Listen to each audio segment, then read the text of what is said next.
अरे रामू हाथी, का हो गई तोहके? तू बहुत बीमार दिख रहल बाड़ा और तहर कमर त नीली होखे लागल बा।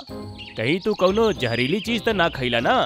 ना, हम कुछो ना खइनी है दोस्त। हम अभी शेर खान के बुला के ले आवतानी, हो सकता उनके ई बारे में कुछ पता होखे। ई कह के भालू वहाँ से चल गईल। अभी कुछ देर चलल ही रहे कि उहे छोट चिड़िया आयल और ऊ ओकर कंधा पे चोंच मार देलस।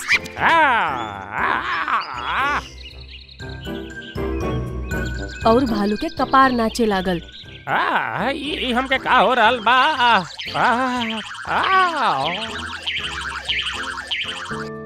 अब भालू के कंधा भी नीला पड़ गईल और ओकरा भी कमजोरी महसूस होखे लागल।